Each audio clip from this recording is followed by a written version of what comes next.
Olá, amigos. Eu espero que todos estejam bem. Para quem não me conhece, eu vou fazer uma breve apresentação. Eu sou o Dr. Kleber Bombardelli, sou fisioterapeuta aqui no litoral de Santa Catarina, na cidade de Balneário Camboriú. Sou professor universitário, especialista, né, pós-graduado em quiropraxia, licenciado em biologia, mestre em reabilitação e inclusão e doutorando em ciências farmacêuticas na área de dor e fibromialgia, fitoterapia, né, pela Universidade do Vale do Itajaí. Né? E hoje estou aqui, na verdade, a pedidos de alguns, porque eu sou um devorador voraz daquilo que se fala sobre ozonioterapia. Então, eu quero compartilhar algumas possibilidades, algumas situações envolvendo essa prática, que por vários motivos, né, quer seja comercial, quer seja clínico, as pessoas acabam não divulgando para o grande público em geral e para os colegas que utilizam, para os colegas que fazem curso. Né? A gente sabe que a fisiologia, a biologia do processo todo, né, às vezes é deixada ou falada de uma forma um tanto quanto obscura, e a ideia é trazer luz a essa situação, tanto para os pacientes quanto para os colegas fisioterapeutas. Eu vou, né, pedir licença, porque eu estou tomando aqui o meu chimarrão enquanto falo isso para vocês.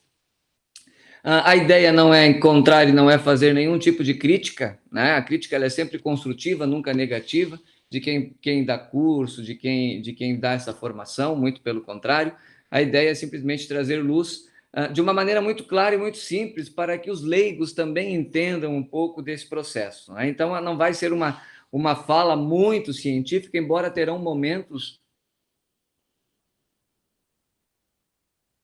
em que isso se fará sim necessário. Né? Então, vamos ao que interessa. Né? A ozonioterapia, então, é um composto alotrópico formado por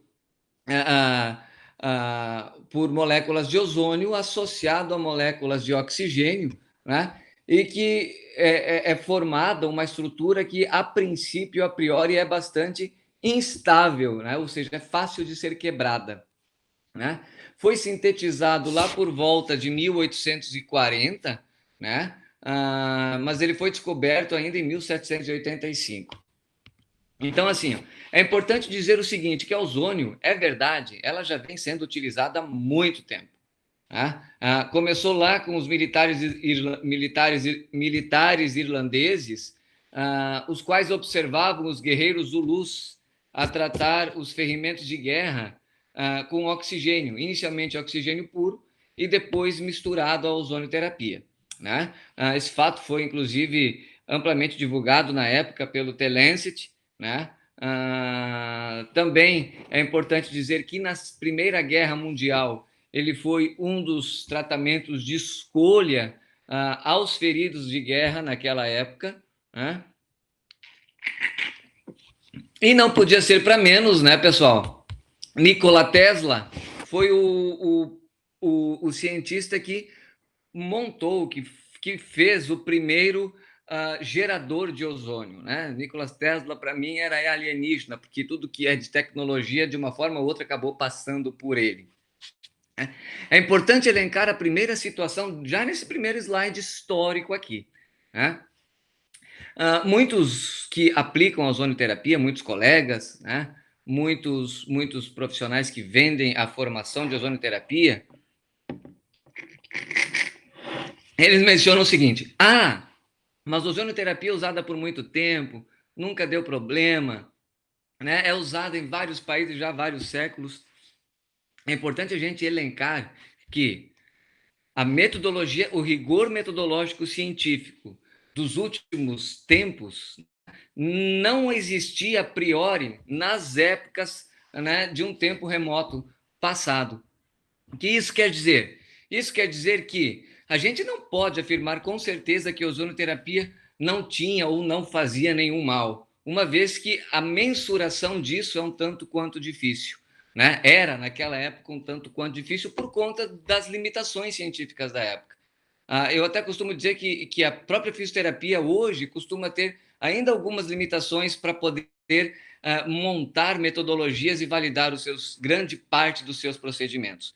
Então, muita parcimônia nessa hora, a gente não pode elencar situações do passado, né, e trazer para o futuro dizendo que não tem nenhum tipo de contraindicação, ou que não faz mal, ou que é usada há muito tempo, por isso é segura. Negativo. Né? A gente precisa, sim, de um rigor metodológico para afirmar eficácia e eficiência dessa técnica, para não corrermos o risco de cairmos no princípio da não maleficência para os nossos pacientes. Primeira situação que se faz ao prescrever uma determinada terapêutica é baseado no princípio da não maleficência e no princípio da beneficência. Então, isso tem que ser, sim, levado em consideração. É importante salientar que na atmosfera, a ozônio, né, ou o ozônio, ele é extremamente tóxico. E aí vem a primeira pergunta.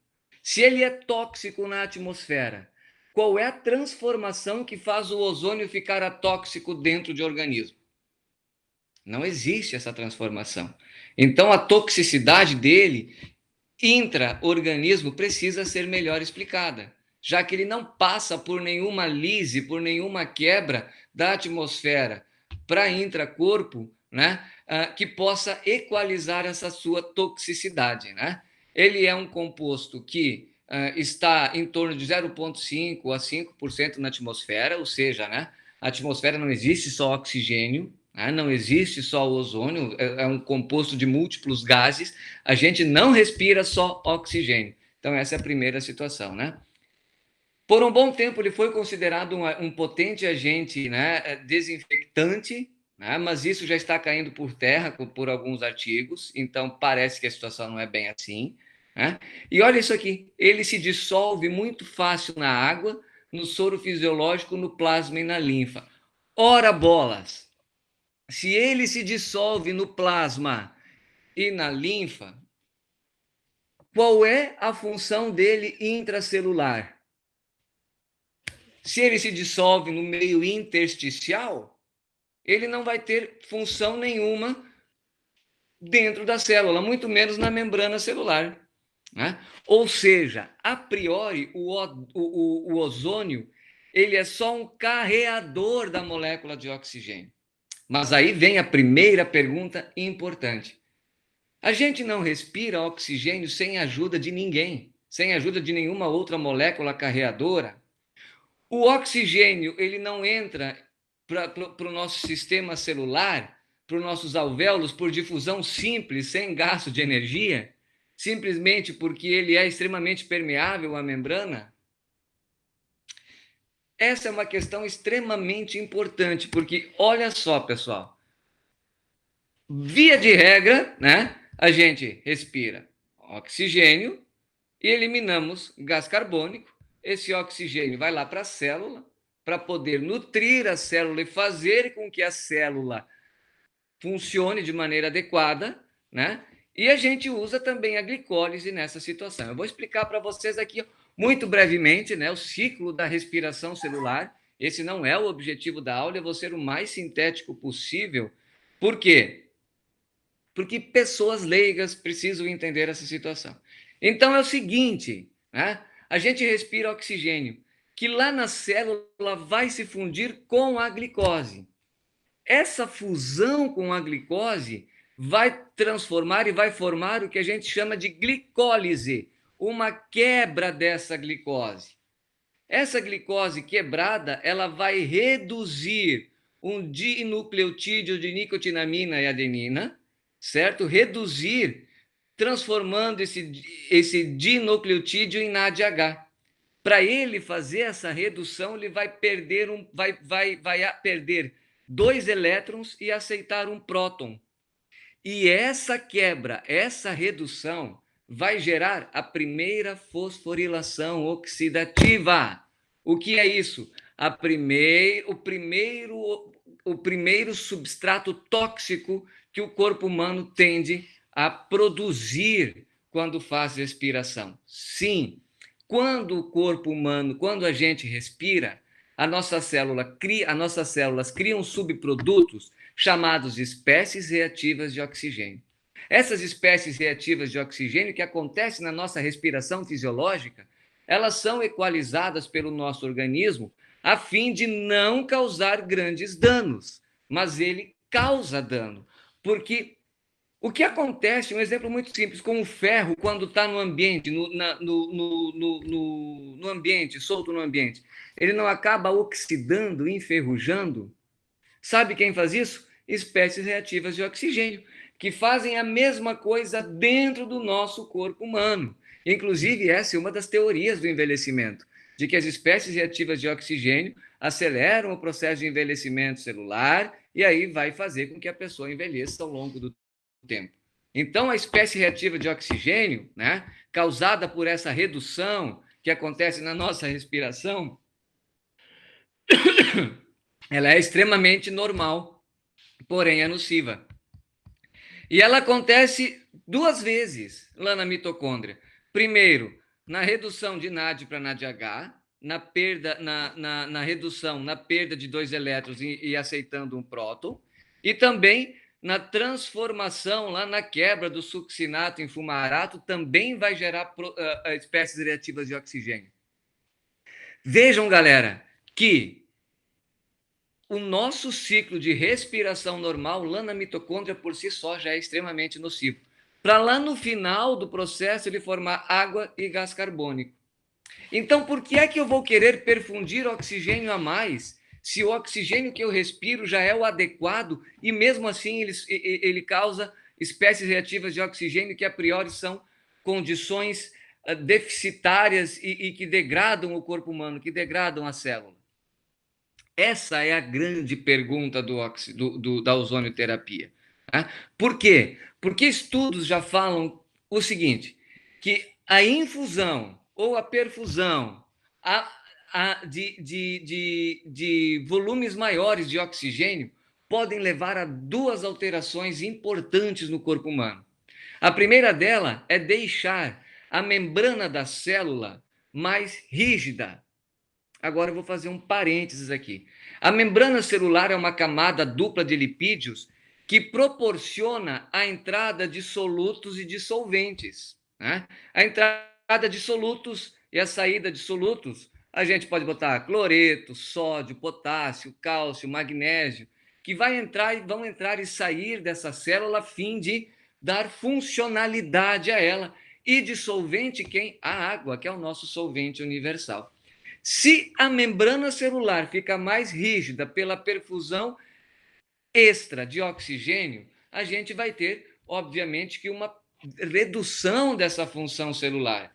Reduzindo a função celular, a gente tem uma perda generalizada das nossas condições homeostásicas normais, nas condições de saúde normal. Além disso, parece que o excesso de oxigênio dentro do corpo humano ajuda a produzir placas de ateroma através da produção de ésteres de colesterol. É por isso, pessoal, que lá no hospital, quando a gente faz a prescrição ou a infusão exógena de oxigênio por algum motivo, essa infusão exógena de oxigênio ela é extremamente calculada, seja por qualquer tipo de mensuração de exame, né? Gasometria arterial ou pela oximetria. Por quê? Porque se sabe disso aqui, né? Ou se deveria, a priori, saber disso. Né? E por que com o ozônio, com o oxigênio do ozônio seria diferente? Essa é a grande pergunta que eles tentam equacionar da seguinte situação. Bom, isso falam alguns artigos que tentam explicar a ozonioterapia. Porém, esses artigos reiteram que são experimentos in vitro. Depois eu volto nessa situação. Então, o que eles dizem? Que sim, que a ozonioterapia ela aumenta a expressão, né, a produção de espécies reativas de oxigênio e aumentam também outro produto nocivo, que é a oxidação lipídica. Só que eles relatam e defendem que ela aumenta por poucos segundos, de 15 a 20 segundos, a produção de espécies reativas de oxigênio e que o aumento dos loops aqui, ele se distribuiria pelos tecidos, não causando lesões significativas. Porém, pessoal, eles esquecem indo para dentro a mais de oxigênio, ele vem a somar com aquilo que a gente respira. Então, essa infusão a mais de oxigênio pela ozonioterapia não produz espécies reativas de oxigênio por 15 a 20 segundos apenas, porque ele se soma à nossa respiração fisiológica normal. Esse somatório pode ter, sim, efeito cumulativo a longo prazo, né? Ele seria, talvez, equacionado se a gente, no momento, né, da infusão de ozonioterapia, parássemos de respirar e entrássemos em apneia, deixaríamos a ozonioterapia permanecer no nosso, fazendo a produção de espécies reativas de oxigênio por 15 a 20 segundos, e depois sim voltaríamos a respirar. Mas isso é completamente inviável, né? Então, pessoal, isso que eles falam seria num ambiente extremamente controlado e pode ser observado in vitro. Assim como parece que a produção de oxidação lipídica, quando se dissipa nos tecidos, ela pode, né, causar a quebra, né, a quebra de alguns subprodutos, aumentando espécies antioxidantes, assim como as espécies reativas de oxigênio fariam um efeito rebote, um feedback positivo, produzindo antioxidantes. Isso até acontece de uma maneira natural, mas não se esqueçam, essa infusão aqui de ozonioterapia, ela é extremamente, ela vem se assomar com nossa respiração fisiológica. Então, gera efeito cumulativo dessas espécies reativas de oxigênio, que talvez a produção de antioxidantes não seja tão adequada e tão intensa a fim de compensar essa produção a mais espécies reativas de oxigênio. Uma coisa positiva que eles estão tentando ver é que parece que a produção de oxidação lipídica, né, ela vai quebrar algumas proteínas lá das células da medula espinhal, fazendo com que se libere, né, células-tronco. E aí pode ser que no futuro seja uma excelente terapia que venha a substituir, ou quem sabe potencializar, o transplante de células-tronco. Mas isso ainda é extremamente laboratorial. A princípio, a gente não pode dizer que essa produção a mais de espécies reativas de oxigênio, que seria controlada, vai aumentar, né, enzimas antioxidantes, pelo fato de que, repito, você está fazendo uma infusão suplementar aquilo que você respira. E também pelo fato de ainda serem experimentos in vitro. Ora bolas, né? A gente já cansou de ver na televisão sobre múltiplos aspectos que estudos in vitro nem sempre conseguem chegar no ser humano com o mesmo efeito, né? Às vezes chega no animal experimental, ele já não funciona, né? Porque estudos in vitro a gente se pega a célula e se estuda direto na célula. Quando a gente joga para um organismo vivo, tem toda uma metabolização desse substrato que pode não alterar a célula como alterou no estudo in vitro. A mesma coisa quando chega no corpo humano. Inúmeros medicamentos já foram testados que curam inclusive o câncer, o câncer in vitro, mas chega no corpo humano não funciona, né? O próprio formol, ele mata células cancerígenas, mas no corpo humano ele é extremamente tóxico e letal. Ninguém toma formol por conta disso. Então, muito cuidado aqui, pessoal, porque isso ainda precisa ser muito bem explicado e muito bem equalizado. Estamos lidando com um complexo fisiológico do corpo humano que é extremamente delicado com a questão de infusão de O2 e seus efeitos celulares, porque o próprio O2 perfundido normalmente vai causar espécies reativas de oxigênio. Em síntese, se eu perfundir O2 de maneira complementar, eu vou aumentar a produção dessas espécies reativas de oxigênio, mas isso não quer dizer que a quantidade de enzimas antioxidantes vão compensar esse aumento. Né? Essas enzimas antioxidantes elas são extremamente benéficas, né? Mas a ozonioterapia, a priori, ainda não consegue fazer isso em vivo. Então, por que é que eu prescrevo essa situação da maneira como se vem prescrevendo? Né? É necessário, sim, ter cuidado. O que dizem, né, e no papel funciona muito bem, é que o ozonioterapia ele vai impedir, então, né, a produção de espécies reativas de oxigênio, porque, em tese, aumentaria enzimas antioxidantes, mas eu vou repetir isso, é experimento in vitro.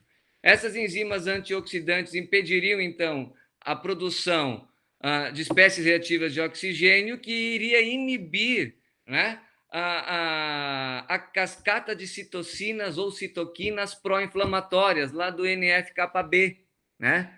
E inibir a produção de outras citocinas pró-inflamatórias lá na via do TNF-alfa. Além disso, né, inibiria também COX-2. Então, pensem o seguinte, né? COX-2, pessoal, COX-2 é extremamente benéfica em lesão muscular, em lesão articular, porque a COX-2 libera resolvinas que acabam auxiliando a regeneração daquele tecido.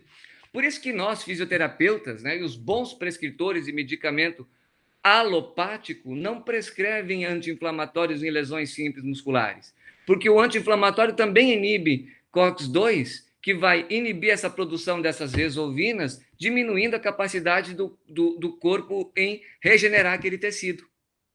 Ele funciona bem para... Ele não deixa inflamar, óbvio que não, mas ele impede a recuperação desse tecido. Então, se eu impeço aqui, eu não tenho uma regeneração de tecidual tão adequada. Retomando, então, a gente saiu um pouquinho do escopo. Retomando, então, a ozônio impediria a produção de espécies reativas de oxigênio, que inibiria a cascata de citocina ou citoquina inflamatória, né, reduzindo a apoptose celular. Mas isso, repito, in vitro. Ainda é in vitro, certo? E foi tirado isso aqui de artigos e de literatura da ozônio mesmo. E são atuais, né? São atuais. Esse aqui, ó, só para mim ver aqui, ó, é de 2011, né? É de 2011. Então, quer dizer, para um estudo fisiológico, ele é super atual. Percebam, pessoal, que essa situação ainda precisa ser bem explicada. E muito embora para quadros álgicos a ozonioterapia funciona muito bem, a gente tem que pensar muito bem na prescrição dela por conta da COX-2. Será que é viável eu inibir a dor numa lesão aguda, impedindo que as resolvinas, que são um subproduto da COX-2, ajam e recuperem o tecido de uma maneira adequada? Até que ponto eu preciso prescrever anti-inflamatório para tratar uma lesão? É a mesma pergunta que se faz, né? Então a gente precisa ter muito cuidado, é por isso que eu falo, eu não estou aqui nem defendendo nem indo contra, né? Mas a gente precisa ter esse olhar clínico antes de prescrever para os nossos pacientes. Mas e aí, pensando em Covid-19, em coronavírus, vocês todos sabem da repercussão que deu, a repercussão política, que a gente não vai entrar no caso. Quais são as possibilidades? Bem, eu trouxe para vocês dois artigos resultados preliminares, né, de tratamento de pneumonia severa por coronavírus, né, mas os dois artigos bastante polêmicos. Esse primeiro artigo aqui, ele avaliou 4 pessoas, certo? Com um desvio padrão de idade muito grande. Então, aqui a gente já tem a primeira situação, a amostra não é homogênea. Né? A amostra não é homogênea. Outro detalhe, esse artigo aqui continuou usando, né, os protocolos da Organização Mundial da Saúde para tratar coronavírus. E que bom, porque não podia parar de usar. Mas eles poderiam ter usado um grupo controle, ou seja, mais 4 pacientes nas mesmas condições, usando o protocolo, que não usasse ozonioterapia retal e comparado os efeitos e os resultados. Eles não fizeram isso. Então, o artigo, por si só, ele cai por terra só ali. A gente não precisa nem entrar nos outros pormenores. Até porque, olha só, a única melhora significativa que teve foi na saturação parcial de oxigênio. Isso pode ter várias explicações. Pode ser um recrutamento alveolar que o fisioterapeuta faz lá, utilizando o respirador mecânico, né? Pode ser a posição que o paciente se encontrava, né? Percebam que as outras variáveis, inclusive, pessoal,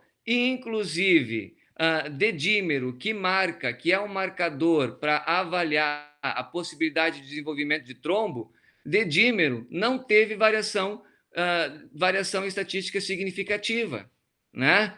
Leucócitos não teve, linfócitos não teve, certo? Interleucina 6, que é pró-inflamatória, ó, não teve.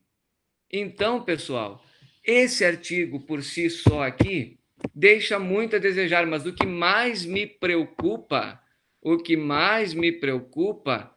é que eles falaram que a terapia por ozonoterapia é uma terapêutica importante e adjuvante, um adjuvante importante no tratamento do Covid-19.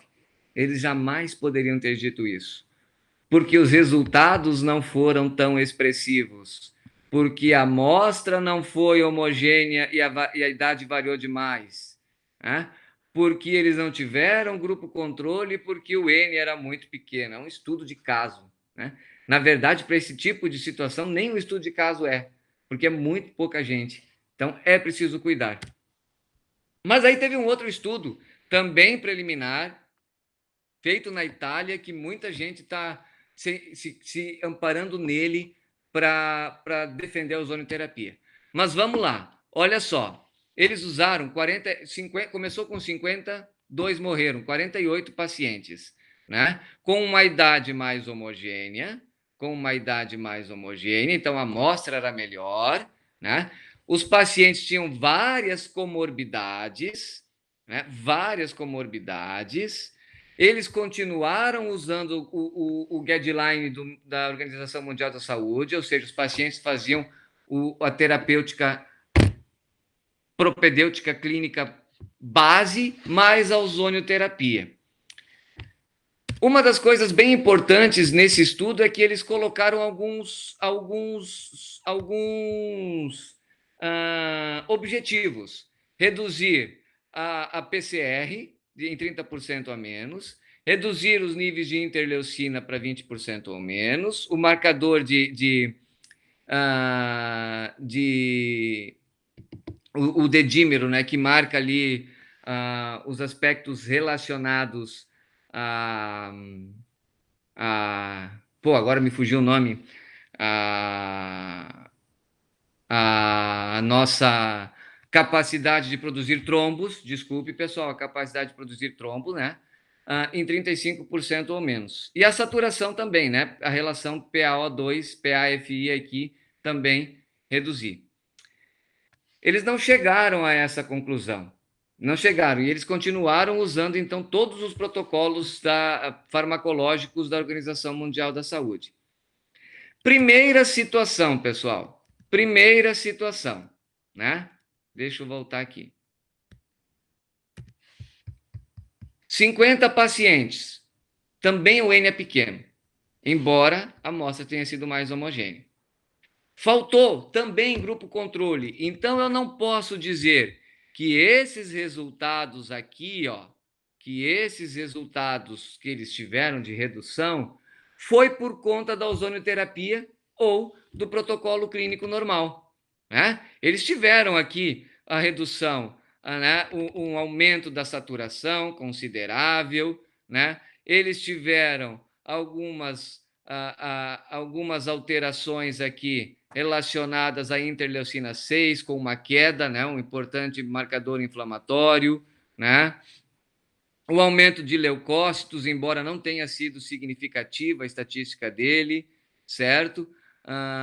Mas um aumento pequeno, Então, quer dizer, né, também é bem sugestível esse estudo, né? Reduziu, ó, o PCR deles reduziu significativamente, mas deixou muita falha. Eles poderiam ter feito 2 grupos. Eu posso dizer que esses resultados aqui, ó, e percebam que a saturação aumentou muito bem, o dedímero caiu, né? Esses resultados pode ser por conta desse complexo farmacológico que o paciente estava recebendo. Mais uma vez, um estudo que deixa grande dúvida em relação à sua capacidade de comprovar o ozonioterapia. Mas o bom desses estudos é que justamente os autores falam isso, né? Que não se sabe ainda o que causou essa melhora e que o estudo teve limitações metodológicas e que principalmente não se deve generalizar os resultados desse estudo por conta das influências que esses pacientes sofreram por vários vieses. É um estudo cheio de viés. E isso ele deixa claro logo na introdução. Então, embora ele seja um estudo bem escrito, né? Os autores foram extremamente cuidadosos, a gente não pode dizer que esses resultados foram por conta da ozonioterapia. Se a gente comparar com outro estudo, a gente pode dizer que esses resultados não foram por conta da ozonioterapia. E aí fica, logicamente, que a critério de vocês buscarem essas informações e acreditarem ou não na ciência. O que eu penso? Bom, pessoal, eu defendo a ozonioterapia como sendo um método de pesquisa. Sim, eu acho que a gente precisa estudar muito. Eu defendo a ozonioterapia por parte dos fisioterapeutas. Aliás, né, é importante dizer, o fisioterapeuta, os odontólogos, os biomédicos e os enfermeiros, eu acho que são os profissionais aptos hoje, liberados pelos seus conselhos para poder utilizarem, né? Mas eu aconselho principalmente a ter parcimônia. Você que tem dúvida, o fisioterapeuta que tiver dúvida, você, paciente que tiver dúvida, consulte o seu fisioterapeuta, seja para dor ou não. Existem inúmeras práticas clínicas, né, que se podem ser lançadas para várias situações. Mas uma situação é muito certa. A gente não pode associar a ozonioterapia ao aumento do sistema imune. O sistema imune, ele é um sistema multivariável e que sofre influência de várias situações do meio, como, por exemplo, ritmo circadiano, ou seja, ele sofre influência no passar das horas do dia por variação hormonal. A alimentação influencia na nossa imunidade. A prática ou não de exercícios físicos influencia na nossa imunidade e os níveis de estresse influenciam na nossa imunidade. Então, a imunidade, ela varia no decorrer das horas, dos dias, dos meses. Se você, naquele momento, tem uma imunidade, está com a imunidade um pouco mais aquém do adequado, você fica mais suscetível naquele momento a ser acometido por qualquer virose.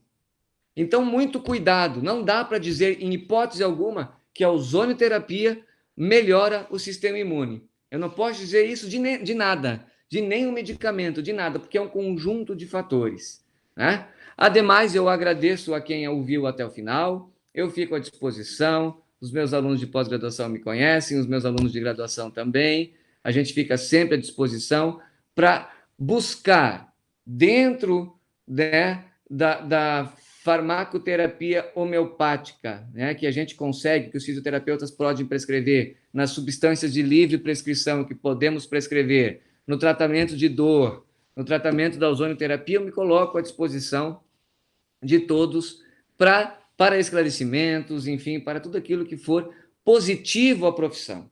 O meu objetivo aqui não é nem ir contra, nem ir a favor de quem vende curso, de quem vende o aparelho, não é isso, né? Mas eu acho que a gente precisa ter comprometimento com o nosso paciente, comprometimento com a nossa profissão. É necessário sermos clínicos e dosarmos a relação custo-benefício dentro de uma determinada sintomatologia, lembrando que o nosso diagnóstico ele é primordial para se chegar à conclusão terapêutica. A terapia é o final de um processo que envolve consulta, avaliação e diagnóstico. Aí sim, aí você vai errar menos e seu paciente vai ficar muito mais feliz. Eu agradeço a todos o meu telefone de contato, o meu e-mail para quem quiser, né? Me colocando sempre à disposição para esclarecimentos. Um forte abraço, pessoal, e até mais.